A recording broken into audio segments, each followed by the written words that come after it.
Hello students, welcome to triple A bright academy channel for Jammu and Kashmir exams. और अपनी pronounce की class को हम कंटिन्यू करेंगे आज फिर से। आई होप आपने सारे जो पिछले रूल्स हैं उनको अच्छे से लर्न किया हो और रिलेटेड एक्सरसाइज को सॉल्व करने की कोशिश की हो। ये सब आपको रूल हेल्प करेंगे। देखिए, आप ये सोचते हैं कि हम रूल्स कैसे लर्न करेंगे, इतने सारे रूल्स को कैसे दिमाग में रखेंगे। अगर ध्यान से सुनते हैं और थोड़ा ध्यान लगाते हैं, उसके बाद आप कोई भी एक्सरसाइज सॉल्व करें related to the same topic, जब आप उस पर वो नॉलेज अप्लाई करते हैं तो रूल ऑटोमेटिकली दिमाग में क्लिक करता है जब आपने उसको ध्यान से सुना हो। तो वीडियो को ध्यान से देखकर फिर एक्सरसाइज सॉल्व करना, समझ के फिर एक्सरसाइज सॉल्व करना, फिर लर्न करने की ज़रूरत नहीं पड़ेगी, है ना। फिर आपको रूल्स को क्रैम या लर्न करने की ज़रूरत नहीं पड़ेगी। और जो आपको इंग्लिश लैंग्वेज से एक डर या फोबिया रहता है, हम ये कोशिश करते हैं कि आपको सिंपलेस्ट वे में समझाएं ताकि वो डर आपके अंदर से निकल जाए। ठीक है। सो आज फिर से हम प्रोनाउन टॉपिक के साथ में हैं और आज करेंगे कंटिन्यू प्रोनाउन के नेक्स्ट पार्ट को। आई होप ये भी आपको उतना ही हेल्पफुल रहे। सो पहला जो आपके सामने है प्रोनाउन का केस, कि जब हम pronoun when the case, so when a sentence starts with it से जब ये शुरू होता है एक सेंटेंस, एक लाइन का शुरुआत में अगर आपको इट दिखे तो after that any form of B, any form of B से मेरा मतलब क्या है, इज एम आर हो, वॉज वर हो। इट के तुरंत बाद बी का कोई भी फॉर्म हो, is am are was were हो, is used then pronoun must be in nominative. देखिए, याद रखिएगा, नॉमिनेटिव जहाँ भी बुक्स में भी लिखा हो तो उसका मतलब होता है सब्जेक्टिव। ठीक है, सेम ही मीनिंग है उसका, सब्जेक्टिव। तो नॉमिनेटिव जहाँ पर भी लिखा हो उसका मतलब है सब्जेक्टिव, जैसे ही, शी, आई, यू, वी, दे, ऐसा word. So when a sentence begins with it, जब एक लाइन की शुरुआत इट से हो और उसके तुरंत बाद बी का कोई वर्ब हो, यानी कि इज एम आर या वॉज वर में से कुछ भी हो, तो वहाँ पर आप नॉमिनेटिव केस लिखते हैं। आप इस चीज़ में ध्यान रखिएगा, आपको ना सेंटेंस पूरा हेल्प करता है। देखिए, इट इज़ आई, हमने ये आई क्यों लिखा, क्योंकि who had done this, अब ये I had done this है। देखो, it is I who had done this, it is me क्यों नहीं लिखा, क्योंकि I had done this is the meaning कि नॉमिनेटिव सब्जेक्ट क्यों चाहिए, आई मीन सब्जेक्टिव या नॉमिनेटिव केस क्यों चाहिए, क्योंकि जो लाइन है उससे हमें जजमेंट हो रही है कि डूअर चाहिए, कि परफॉर्मर चाहिए, कि काम को करने वाला चाहिए। तो it is I who had done this, it is he हुआ, यहाँ पे भी हिम नहीं हुआ क्योंकि who has to go, यानी कि ही हैज़ टू गो। तो जो nominative case of pronoun, I mean जो सब्जेक्टिव केस ऑफ प्रोनाउन यहाँ पे क्यों चाहिए, क्योंकि ये जो इट इज़ है ये अपने बाद एक सब्जेक्ट को डिक्लेयर कर रहे हैं। The whole sentence helps us in this matter, इस पूरी बात को समझने में ये पूरा सेंटेंस हमें हेल्प करता है। आप खुद सोचो जो काम कर रहा है, जैसे मुझे कहना है it is dash who supported you every time, तो इट इज़ हर नहीं, इट इज़ शी, ये सब्जेक्टिव वर्ड आया, who supported you every time.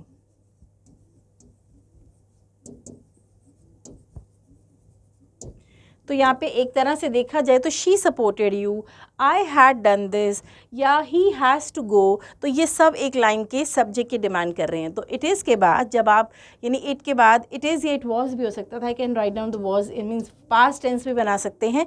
तो इट इज़ या इट वॉज के बाद अगर लाइन में एक डूअर, एक सब्जेक्ट की डिक्लेरेशन होती है तो सब्जेक्टिव वर्ड आता है, नॉमिनेटिव वर्ड आता है। आई होप ये पॉइंट आपको समझ में आ गया हो। अभी तक के जितने भी पर्सनल प्रोनाउन के जितने भी पॉइंट्स हमने पिछली क्लास में और आज की वीडियो में करने जा रहे हैं, इन सब का एक रीकैप करता है ये छोटा सा स्लाइड आपके सामने।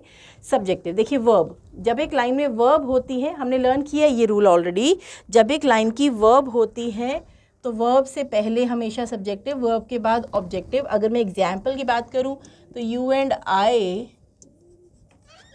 वाई यू एंड आई, क्योंकि मैंने अभी तक लाइन का वर्ब नहीं लिखा है ना, तो यू एंड मी की जगह you and I did everything.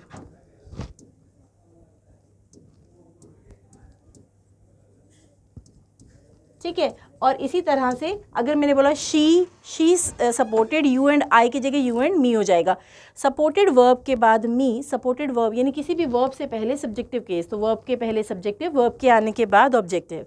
And subject, then से पहले अगर सब्जेक्ट कंपेयर हुआ तो दैन के बाद में भी subjective. She is stronger than I am, you are more है ना, you are more beautiful than she is. तो शी क्यों हुआ, आई क्यों हुआ, क्योंकि हम लाइन के सब्जेक्ट को कंपेयर कर रहे हैं। सेम एज दैन अगर अपने सामने ऑब्जेक्ट ले आए तो उसके बाद भी ऑब्जेक्टिव केस होगा, कंपैरिजन बिटवीन ऑब्जेक्ट्स हुआ। प्रेपोजिशन, अगर प्रेपोजिशन के पीछे लिखते हैं तो ऑब्जेक्ट, जैसे याद है आपको हमने पढ़ा, ये सारे पॉइंट्स हमने पढ़े हुए हैं, एट हिम, अबाउट देम, याद है। तो हमने प्रेपोजिशन के पीछे जो भी लिखना है हमेशा कौन होता है, एक ऑब्जेक्टिव केस होता है, ठीक है। Let, let is always a verb, let verb होता है, इसीलिए लेट के बाद भी objective. Let him, let her, let us, let them.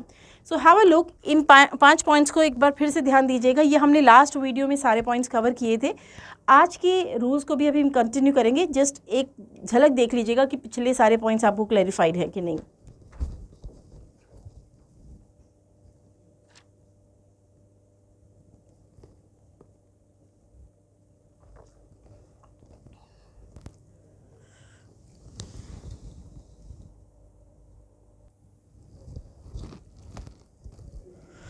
सो आई होप ये रीकैप आपको हेल्प कर रहा हो। अब चलते हैं, और थोड़ा सा रीकैप है, पिछली वीडियो से रिलेटेड इन्फॉर्मेशन है।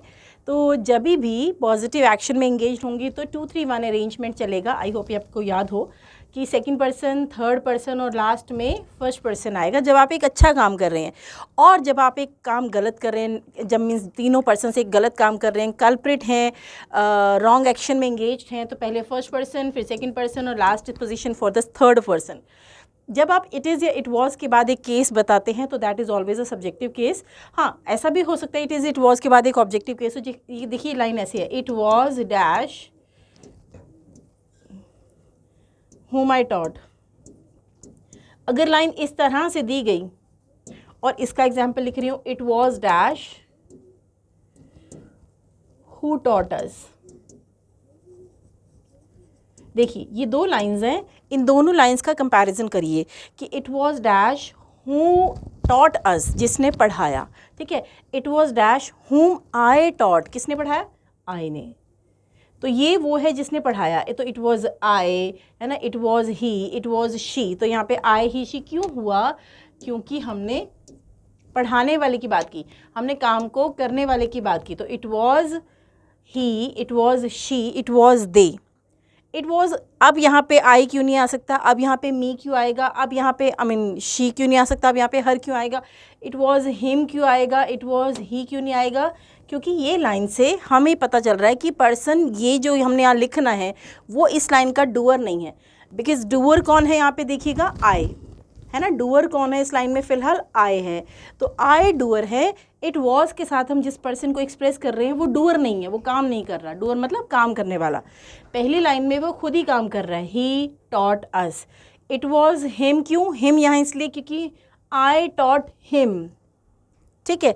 तो ज़्यादातर ये पेपर में आता है, ये थोड़ा कम आता है, लेकिन ये आपको ज़रूर समझ में आ जाना चाहिए कि सब्जेक्टिव केस क्यों आता है, क्योंकि हमें डूअर चाहिए, हमें उस काम को करने वाला चाहिए उधर। फिर एपोस्ट्रॉफी नहीं यूज़ होता, किनके साथ में, हर्स, योर्स, आर्स, माइंस, इन वर्ड्स के साथ में कभी एपोस्ट्रॉफी यूज़ नहीं होता। ये एज इट इज़ यूज़ होते हैं, YOURS। अगर मैं यहाँ एपोस्ट्रॉफी लिखती हूँ तो ये वर्ड गलत होगा। अगर मैं हर्स लिखती हूँ इस तरह से तो ये ठीक है, लेकिन अगर मैं एपोस्ट्रॉफी लिखती हूँ तो ये गलत है। तो हर्स ऐसे हो सकता है, योर्स ऐसे हो सकता है, ये ठीक है, तो ये गलत है। तो जो अपोजिटिव केस प्रोनाउंस हैं, hers, yours, I, hers, yours, ours, mine, theirs, his, इनमें कभी अपोस्ट्रॉफी नहीं आता, इनमें कभी ये कोमा नहीं आता, रॉन्ग होता है। अब चलते हैं हम नेक्स्ट टाइप की तरफ, and next type is reflexive pronoun. ये कौन होते हैं रिफ्लेक्सिव प्रोनाउन? एक ऐसा शब्द जो रिफ्लेक्टर का काम करेगा। Let me tell you the faces of this family. पहले हम इसके फेसेस को ही मिल लें। देखिए, आई का रिफ्लेक्टर होता है माई सेल्फ, आई के लिए myself. Name of a boy और ही के लिए होता है himself. Name of a girl और शी के लिए हर सेल्फ। इट के केस में itself is used, and themselves होता है दे के लिए, वी के लिए आर सेल्स होता है। यू में we have two singular and plural case, you yourself और यू योर सेल्स दोनों होते हैं। ठीक होता है जब आप प्लूरल में, जैसे मैं एक छोटा सा एग्जाम्पल इन दोनों की क्लैरिटी करूँ, जैसे have you done your work your self, क्योंकि मैंने सिर्फ यू का नाम लिया। और अगर मैं कहती हूँ have you and Ram done your work yourselves, क्योंकि यू भी है, उसके साथ मैंने एक राम नेम को भी मेंशन किया, दैट मीन्स इन दोनों के लिए रिप्लेसमेंट होगा योर सेल्स प्लूरल, वी के लिए रिप्लेसमेंट है आर सेल्स प्लूरल, दे के लिए रिप्लेसमेंट है देम सेल्स प्लूरल। तो ये कहने का मतलब दे प्लूरल, देम सेल्स की plural spelling, we plural, ourselves की प्लूरल स्पेलिंग। यू के केस में अगर हम यू के साथ कोई और पर्सन को ऐड करते हैं तो वो दो लोग हो जाएंगे, दो से ज़्यादा होने पर योर सेल्स। अगर यू लाइन में अकेला तो योर सेल्फ। ठीक है, क्या है ये? इनका सबसे पहला रूल क्या है? रिफ्लेक्सिव प्रोनाउन का सबसे पहला रूल ये है, reflexive pronoun can never be the subject. वो लाइन के सब्जेक्ट नहीं हो सकते। सब्जेक्ट कौन? वर्ब से पहले, उसको सब्जेक्ट की डेफिनेशन में नहीं रखा जा सकता। जैसे कि माई सेल्फ इज़ जेनी, तो ये हम अक्सर बोलते हैं जबकि ये लाइन गलत है। Myself, himself, herself, themselves, ourselves, yourselves, इन वर्ड्स को वर्ब के सामने सब्जेक्ट की तरह हम यूज़ कभी भी नहीं कर सकते, not even in this line. इसकी जगह my name is jenny is correct line. तो पहला रूल ये हुआ कि ये जो सेल्फ वाले वर्ड हैं ये लाइन के सब्जेक्ट नहीं बनते। इसी फैमिली का सेकेंड रूल क्या है? तो यही रिफ्लेक्सिव प्रोनाउन जो हमने अभी देखे, जब लाइन में subject, when the subject and the object, है ना, जो भी लाइन का सब्जेक्ट है, अगर हमने ऑब्जेक्ट भी सेम बंदे को अनाउंस करना है, मैं अभी क्लियर करूँगी इसका मतलब क्या हुआ। जो भी लाइन का सब्जेक्ट है, अगर हमें ऑब्जेक्ट भी सेम पर्सन को अनाउंस करना है तो हम सेम पर्सन को अनाउंस करने में भी use this family as an object. कैसे? अगर मैं कहूँ he did it for me, इस लाइन में देखिए सब्जेक्ट कौन है? ही। इस लाइन में ऑब्जेक्ट कौन है? मी। कैसे पता चला? ही ने काम किया। काम किसके लिए किया? वो कौन है? ऑब्जेक्ट है। ठीक है, ही ने काम किया मेरे लिए, तो he did everything for me. अगर मैं कहती हूँ ही डिड इट फॉर, और मैं आगे लिख दूँ हिमसेल्फ, तो मैं क्या जाहिर करना चाह रही हूँ? मैं ये जाहिर करना चाह रही हूँ कि ही ने काम किया, और किसके लिए किया? खुद ही के लिए किया। तो जब लाइन का सब्जेक्ट जो मैंने ही रखा है और लाइन का ऑब्जेक्ट जो मैंने उसको ही हिमसेल्फ से बता दिया, जो सेम बंदे हैं, I purchased this dress for myself, तो आई ने खरीदी, खुद ही के लिए खरीदी, तब हम रिफ्लेक्सिव प्रोनाउंस यूज़ करते हैं एज ऑब्जेक्ट। यानी जब लाइन में आपने दिखाना हो जो भी सब्जेक्ट है वो ही लाइन का ऑब्जेक्ट भी बन गया, तो आई सब्जेक्ट है तो उसे खुद के लिए कोई काम किया, तो आई did it for meaning, I did it for my self, she bought it for her self. तो इस लाइन का मकसद क्या है? शी ने खरीदा, हर सेल्फ का मतलब हुआ खुद ही के लिए। ठीक है, तो ये ऑब्जेक्ट बन सकते हैं। फिर ठीक है, ऐसे नहीं हम कर सकते आई डिड इट फॉर हिमसेल्फ, ये गलत हो गया। रिफ्लेक्सिव प्रोनाउन ऑब्जेक्ट बनेगा लेकिन तब जब वो सेम सब्जेक्ट को ऑब्जेक्ट बनाएगा। रिफ्लेक्सिव प्रोनाउन, ये जो सेल्फ वाले वर्ड हैं, ये ऑब्जेक्ट बन सकते हैं लेकिन तब जब ये सेम सब्जेक्ट को ही लाइन में ऑब्जेक्ट भी अनाउंस करना चाहें तो, वरना नहीं। तो जब आई सब्जेक्ट है तो वो ऑब्जेक्ट कौन बन पाएगा? सिर्फ माई सेल्फ। अगर ही सब्जेक्ट है तो ऑब्जेक्ट कौन बन पाएगा? सिर्फ हिम सेल्फ। अगर शी सब्जेक्ट है तो ऑब्जेक्ट बन पाएगा हर सेल्फ। तो रिफ्लेक्सिव प्रोनाउन पहला पॉइंट, सब्जेक्ट नहीं बनते, हाँ ऑब्जेक्ट बनते हैं, है ना, ऑब्जेक्ट बनते हैं लेकिन तब जब सब्जेक्ट को ही हमने ऑब्जेक्ट दिखाना हो लाइन में। जैसे कि ही एक्सीडेंटली कट हिमसेल्फ, ही ने कट कर लिया गलती से, किसको? खुद ही को, तो he accidentally cut himself while he was chopping vegetables. I hope ये पॉइंट समझ में आ गया हो।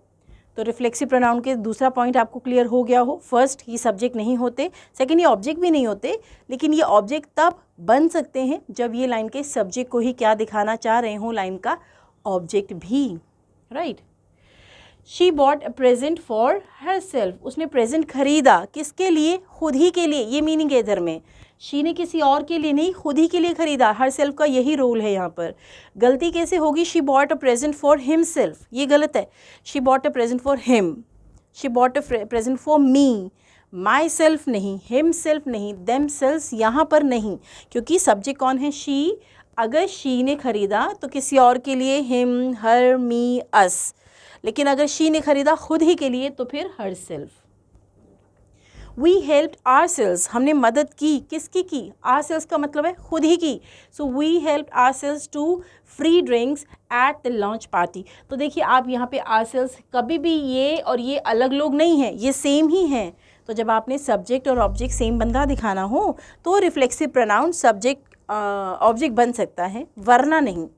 तो ना रिफ्लेक्सिव प्रोनाउन कभी सब्जेक्ट बनेगा ना ऑब्जेक्ट बनेगा। हाँ, ऑब्जेक्ट तब ठीक है जब ये सब्जेक्ट को ही ऑब्जेक्ट दिखा रहा हो। तो ही के लिए हिमसेल्फ, शी के लिए हरसेल्फ, आई के लिए माई सेल्फ। चलते हैं थर्ड पॉइंट पर। Third point of the same family, reflexive pronoun. Reflexive pronoun के वही सारे वर्ड से रिलेटेड तीसरा और फाइनल रूल क्या है? We use reflexive pronouns for emphasis. Emphasis का मतलब क्या है? फोकस। एम्फेसिस का मतलब क्या है? स्ट्रेस देना है। अगर मैंने कहा मैं तुम्हारी मदद करूंगी, आई विल हेल्प यू, तो आई कर रहा है मदद। लेकिन अगर मुझे कहना मैं खुद तुम्हारी मदद करूंगी, don't worry, I myself will help you, मैं तुम्हारा काम चेक करूंगी, I check your work, I myself will check your work. इसका मतलब क्या हुआ? मैंने एम्फेसिस देना है किसको? आई को। जो भी लाइन का सब्जेक्ट है उसको एम्फेसिस देना है, तब रिफ्लेक्सिव प्रोनाउन लाइन में सब्जेक्ट के बाद आता है। तो सब्जेक्ट आई है और उसको एम्फेसिस करने के लिए माई सेल्फ, जैसे कि the author sign the book for me herself, यानी कि the author herself sign the book for me. I did it myself, I myself did it, मैंने खुद किया काम। तो माई सेल्फ या हर सेल्फ क्या कर रहे हैं? हमारे डूअर को एम्फेसिस कर रहे हैं, उस पर फोकस बढ़ा रहे हैं, उसके ऊपर स्ट्रेस बढ़ा रहे हैं। ठीक है, तो रिफ्लेक्सिव प्रोनाउन के सेल्फ वाले words myself, himself, herself, themself, ourself, yourself, इनके तीन ही पॉइंट्स हैं। पहला, ये कभी लाइन के सब्जेक्ट नहीं बन सकते। सेकंड, ये लाइन के ऑब्जेक्ट तब ठीक होते हैं जब इनका सब्जेक्ट ही ऑब्जेक्ट दिखाना हो। तो कैसे पता करेंगे? अगर ही सब्जेक्ट है तो हिम सेल्फ आ सकता है लाइन में, अगर शी सब्जेक्ट है तो हर सेल्फ आ सकता है लाइन में। And the third and the final point that is here in the slide, इसका तीसरा और आखिरी पॉइंट क्या है? ये कि लाइन में अगर सब्जेक्ट पर फोकस बढ़ाना हो, एम्फेसिस करना हो, एम्फेथेटिक रोल चाहिए, तब हम इसको यूज़ कर सकेंगे। यानी आई सब्जेक्ट होने पर एम्फेसिस कौन करेगा? My self. ही सब्जेक्ट होने पर एम्फेसिस कौन करेगा? Him self. तो एक शॉर्टकट समझाऊँ मैं आपको कि जो ये सेल्फ वाले वर्ड्स होते हैं, इनकी शक्ल लाइन के सब्जेक्ट से मिलती हो, चाहे ये एम्फेसिस कर रहे हो, चाहे ये ऑब्जेक्ट बने हो लाइन में, इनका फेस हूबहू किसके जैसा हो? लाइन के सब्जेक्ट के जैसा हो। आई होप ये सारे पॉइंट्स आपको समझ में आ गए हो। तो आप देख सकते हैं, मैं आपको तीनों रूल्स का रिकैप दे देती हूँ। फर्स्ट हमने देखा कि रूल रिफ्लेक्सिव प्रोनाउन से रिलेटेड, हाँ जी, तो रिफ्लेक्सिव प्रोनाउंस कभी भी लाइन के सब्जेक्ट नहीं होते, ये फर्स्ट रूल था। सेल्फ वाले वर्ड कभी भी लाइन के सब्जेक्ट्स नहीं होते। ठीक है। दूसरा, ये लाइन के ऑब्जेक्ट भी नहीं होते, लेकिन अगर कभी सब्जेक्ट और ऑब्जेक्ट सेम बंदे को दिखाना हो तो ये लाइन में ऑब्जेक्ट बनते हैं। तो अगर सब्जेक्ट ही है तो हिमसेल्फ ही आ सकता है, अगर लाइन का सब्जेक्ट शी है तो हर सेल्फ आ पाएगा, अगर लाइन का सब्जेक्ट आई है तो दे we can use myself over there. और तीसरा और फाइनल पॉइंट हमने सीखा कि रिफ्लेक्सिव प्रोनाउन लाइन में एम्फेसिस या फोकस के लिए भी यूज़ होता है, कि जब लाइन का सब्जेक्ट आई है उस पर फोकस करने के लिए माई सेल्फ आ सकता है, जब लाइन का सब्जेक्ट ही है तो उस पर फोकस करने के लिए हिम सेल्फ आ सकता है। आई होप आपको ये सारे रिफ्लेक्सिव प्रोनाउन के पॉइंट्स याद हो गए हों। तो फोर्थ जो मेंबर्स हैं उसमें third member is demonstrative pronouns. ये कौन होता है? डेमोन्स्ट्रेटिव प्रोनाउन डेमोन्स्ट्रेट करता है, बहुत आसान है ये। जैसे डेमोन्स्ट्रेशन के टाइम पर हमें यूज़ करना है दिस, दैट, दीज, दोज या सच, है ना। दिस, दैट, दीज, दोज, ये चार डेमोन्स्ट्रेटिव वर्ड्स हैं। Such are use to demonstrate things और पर्सन्स, चीज़ें और लोगों को डिफ़ाइन करती हैं, डेमोन्स्ट्रेट करती हैं, उनकी तरफ इशारा करती हैं, उनमें यूज़ होता है। और सिंपल सा रूल है, देखिएगा कि दिस एंड दैट दोनों क्या है? सिंगुलर हैं। दीज एंड दोज दोनों क्या है? प्लूरल हैं। ठीक है। एग्जाम्पल की बात करूँ तो दिस इज़ योर बुक, अगर आप ध्यान से समझें, जैसे अगर मैं ऐसे लिखूँ this book is yours,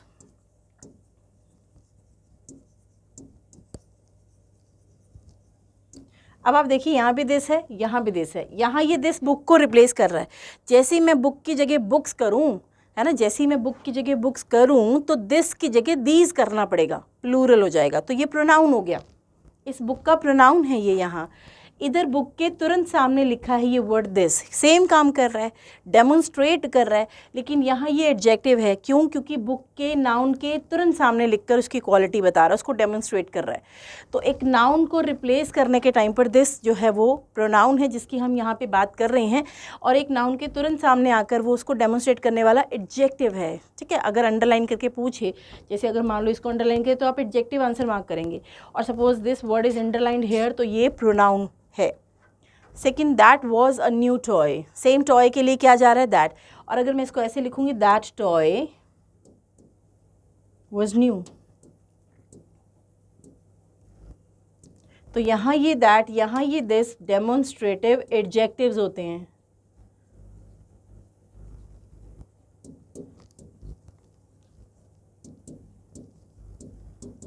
I hope ये समझ में आ रहा हो। टॉय नाउन है, बुक नाउन है, उसके सामने ये दिस दैट दोनों डेमोन्स्ट्रेशन के लिए यूज़ हुए, इशारा करने के लिए यूज़ हुए, लेकिन यहाँ आप इनको एडजेक्टिव्स बोलेंगे।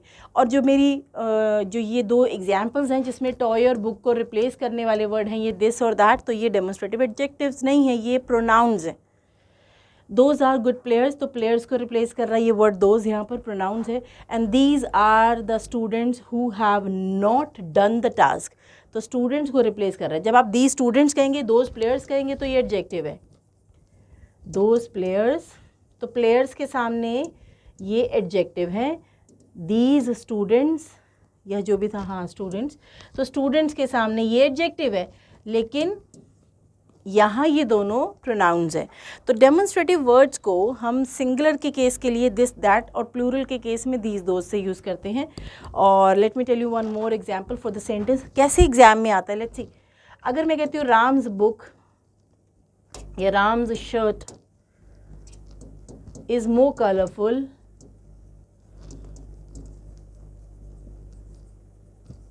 अब दैन, किससे कंपेयर करेंगे? श्याम की शर्ट से करेंगे। तो शर्ट को डेमोन्स्ट्रेट करना है, शर्ट को रिप्लेस करना है, तो than that of Shyam. I hope ये समझ में आ गया। मैं थोड़ा सा पार्ट इरेज करूं यहाँ से।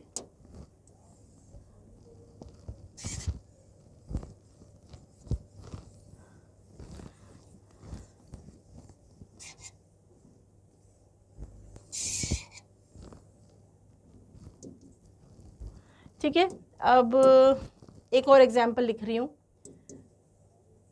Ram's cars are cleaner than, अब दैट ऑफ नहीं, those of Shyam.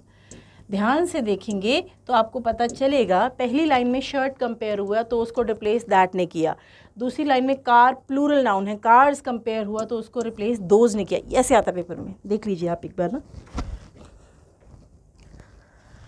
So demonstrative adjective और डेमोन्स्ट्रेटिव प्रोनाउन ये दो अलग चीज़ें हैं। प्रोनाउन का मतलब है वो नाउन को रिप्लेस कर रहा है, डेमोन्स्ट्रेटिव एडजेक्टिव का मतलब है वो नाउन के तुरंत सामने आकर उसकी क्वालिटी बता रहा है।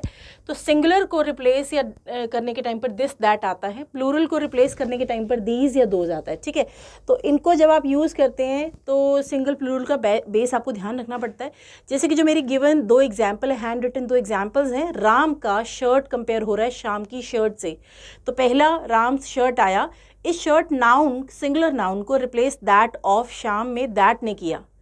Ram shirt is more colourful, that of Shyam में दैट जो है वो शर्ट है। ठीक है, राम्स कार्स, अब मैं कंपैरिजन बिटवीन कार्स कर रही हूँ, तो Ram's cars are cleaner than those of Shyam क्यों हुआ? क्योंकि अब कार के लिए नहीं, कार्स के लिए रिप्लेसमेंट चाहिए, तो दैट ऑफ की जगह those of will be there. I wish ये समझ आ गया हो। तो ये था डेमोन्स्ट्रेटिव प्रोनाउंस कि जो डेमोन्स्ट्रेट करेगा रिप्लेसमेंट होगा, सिंगल के लिए दिस दैट, प्लूरल के लिए दीज दोज। नेक्स्ट चलते हैं रेसिप्रोकल। ये बहुत आसान है। रेसिप्रोकल में वी हैव टू चॉइसेस। देखिए, ईच अदर, ईच अदर हम तब यूज़ करेंगे जब हम दो की बात कर रहे हैं। Ram and Shyam are fighting with each other, तो two brothers disliked each other. Romeo and Juliet love each other. Two children quarrelled with each other. आपने देखा टू या टू एक्सप्रेशन की वजह से, दो के नाम की वजह से each other is valid here. तो रेसिप्रोकल प्रोनाउन में ईच अदर है और दूसरा वन अनदर है। So one another is used for more than two persons. दो से ज़्यादा की बात करोगे तो वन अनदर आ जाएगा। जैसे कि good boys do not quarrel with one another, क्योंकि यहाँ टू मेंशन नहीं हुआ. All the students of this class are friendly and they like one another, क्योंकि यहाँ पर भी टू मेंशन नहीं हुआ. तो when line expresses two persons तो हम उसमें ईच अदर ले सकते हैं, रेसिप्रोकल केस में, रेसिप्रोकल प्रोनाउन में. और जब एक्सप्रेशन ऑफ टू ना हो, है ना, जब इंडिकेशन या टू का इशारा ना हो आपकी लाइन में, तो रेसिप्रोकल वर्ड चाहिए आपस में. इसका हिंदी मीनिंग होता है आपस में. तो रेसिप्रोकल वर्ड चाहिए, तो हम वहाँ पे ईच अदर की जगह फिर लेते हैं one another. That means for two we take each other and for more than two we take one another. ठीक है, आसान था ना. डिस्ट्रीब्यूटिव में भी बहुत ईजी है. जब डिस्ट्रीब्यूशन बिटवीन टू करना हो तो ईदर नीदर होता है. जब डिस्ट्रीब्यूशन बिटवीन मतलब मोर देन टू करना हो तो वन एनी और नन होता है. जैसे ईदर एंड नीदर, ये दो ऑप्शंस जो लिखी यहाँ पे अंडरलाइन करके, either and neither are always used in relation to two things और टू पर्सन्स. इसको सिंप्लीफाई करो. When we talk about one out of two, जब एक की बात करो, कितनों में से वो एक, दो में से एक है, तो आप वहाँ ईदर नीदर ले सकते हैं. ईदर नीदर आप ले सकते हैं. जब आप बात करो एक, लेकिन कितनों में से एक, दो से ज़्यादा में से, है ना. फॉर मोर देन टू, दो से ज़्यादा केस के टाइम पर हम क्या ले सकते हैं, एनी या नन. फिर ईदर नीदर नहीं ले सकते. Example, either of the to girls can pay for it. तो टू गर्ल्स में से किसी एक की बात करने में कौन आया, ईदर. मैं यहाँ एनी नहीं लिख सकती. Second example, neither of the two brothers has been selected. तो टू में से एक की बात करने के लिए फिर से कौन आया, नीदर. में यहाँ नन नहीं लिख सकती. तो जब लाइन में डिफाइन हो जाए वन आउट ऑफ टू, तो हम ईदर नीदर ले सकते हैं, लेकिन हम एनी नन नहीं ले सकते. एनी नन कब लेंगे, any of the 5 employees can claim it. तो 5 में से एक की बात करने में एनी आ गया, मैं यहाँ ईदर नहीं लिख सकती. None of the 3 students of this class has pass. तो यहाँ पे नन क्यों आया, क्योंकि कितनों में से है, आउट ऑफ 3. तो बहुत सिंपल सा पॉइंट है. जब आपके स्टेटमेंट में ये लिखा हो कि वन आउट ऑफ टू है, जैसे कि मेरी इन दो एग्जाम्पल्स में दिखाई दिया, तो आप ईदर नीदर लिख सकते हैं वहाँ पर. लेकिन जब आपकी लाइन में लिखा हो one out of more than two है, जैसे कि मेरी इन दो एग्जाम्पल्स ने क्लियर किया, आउट ऑफ 5, आउट ऑफ 3, तो आप लिख सकते हो एनी या फिर none. So this is distributive pronoun. तो डिस्ट्रीब्यूटिव प्रोनाउन में दो में से एक की बात करेंगे ईदर नीदर से, और दो से ज़्यादा में से एक की बात करेंगे तो ईदर एनी या फिर नन से. ठीक है, आसान है. एक दो बार सुन लिया, उसके बाद अप्लाई किया, लर्न हो जाएगा. राइट. अगर अप्लाई नहीं करेंगे, अगर एक्सरसाइज आप सॉल्व नहीं करेंगे तो कन्फ्यूजन रहेगी. देखिए, तो एक्सरसाइज सॉल्व करना आपके लिए बहुत बहुत बहुत ज़रूरी है. क्वेश्चनिंग स्टेटमेंट, तो जब हम इंटरोगेट करते हैं, सवाल पूछते हैं, तो questioning pronouns will be there. तो सवाल पूछने में what, where, who, whom, whose, why, which, when, whose, ये सब वर्ड्स हम यूज़ करते हैं ना. What are you doing, where are you going, how have you solve the puzzle, who teaches you, whom did you teach, why have you come here, which is your book, when will you go there, whose book is this. तो ये सवाल पूछने के शब्द हैं, सवाल पूछने के टाइम पर यूज़ होने वाले वर्ड्स हैं. तो जब आप, लेकिन इस पॉइंट पर कभी क्वेश्चन नहीं आता, इसमें एक ही पॉइंट पर क्वेश्चन आता है, and that is for selection, selection करनी हो या कह लीजिए चॉइस करनी हो, है ना. For selection and choice we use which. कैसे भला, which of the servants has broken the jug. अगर मैं इसको कहती हूँ who of the servants,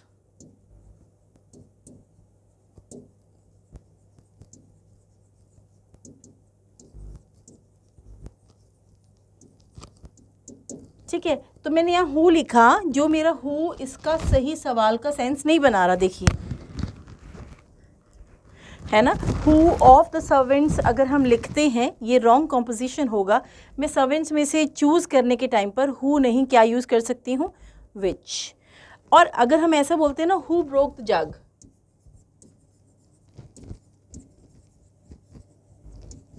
है ना, हु ब्रोक इट, तो ये हु डायरेक्ट क्वेश्चन पूछ रहा है, ये हु डायरेक्ट सवाल पूछ रहा है, ये कोई ग्रामेटिकल एरर नहीं है. लेकिन जब हम कहते हैं हु ऑफ द सर्वेंट्स, ये इनडायरेक्ट है, ये चॉइस कर रहा है आउट ऑफ दीज सर्वेंट्स. तो अब यहाँ पर हु नहीं जा सकता, ये गलत है ना. दिस लाइन वाज ओके, ये गलत है. तो इस हु की जगह कौन ले लेता है, विच. तो चॉइस करने में which of the places do you want to visit, अगर मैं कहती हूँ where do you want to go तो वेयर ओके है, लेकिन जब मैं प्लेसेस, सिटीज़, कंट्रीज़, टाउन्स में से चूज़ करने के लिए कहूँगी तो वेयर नहीं, फिर वहाँ पे विच यूज़ होता है।